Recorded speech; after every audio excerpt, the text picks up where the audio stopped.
بسم اللہ الرحمن الرحیم۔ اچھی چیزیں اور اچھے لوگ تمہارے شکر کا ذریعہ بنتے ہیں، بری چیزیں اور برے لوگ صبر کا ذریعہ بنتے ہیں، جبکہ شکر اور صبر دونوں جنت کا ذریعہ بنتے ہیں۔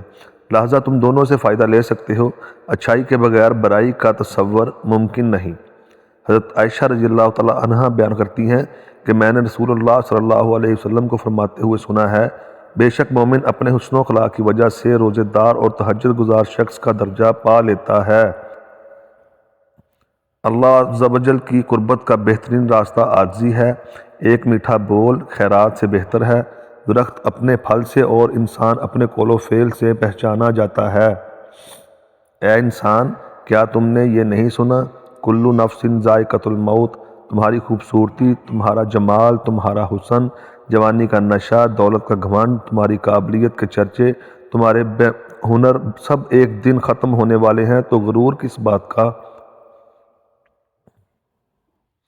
جب بھی آپ کسی کی مدد کرو تو کبھی کسی کے سامنے مت کرو، اسے چھپا کے اور عزت کے ساتھ کرو، جیسے اللہ سب سے چھپا کے عزت کے ساتھ کرتا ہے۔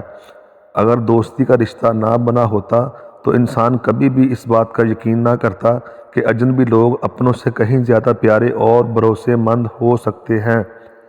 حق اور سچ کے راستے پر چلنے کا ایک فائدہ یہ بھی ہے کہ اس راستے میں کہیں بھیڑ نہیں ہوتی۔ اللہ آپ کو مایوس نہیں کرے گا۔ جس چیز سے تم نا امید ہو جاتے ہو تو وہ کن فرما کر اس چیز کو تمہارے سامنے لے آتا ہے۔ اللہ کی رحمت ہر چیز کو گھیرے ہوئے ہے۔ خود میں قابلیت پیدا کریں، دوسروں میں نقص نکال کر خود کو قابل ثابت مت کریں۔ طنزیہ الفاظ بولنے سے پرہیز کریں، نہ تو اس سے آپ کو ایوارڈ ملے گا اور نہ سامنے والے کی جائیداد آپ کے نام پر ہوگی، بلکہ آپ دوسروں کی نظروں میں ہی گر جائیں گے۔ اللہ کی رحمت کا انسان کے لیے اس سے زیادہ کیا ثبوت ہوگا کہ اللہ نے وقت کو ساکن نہیں کیا۔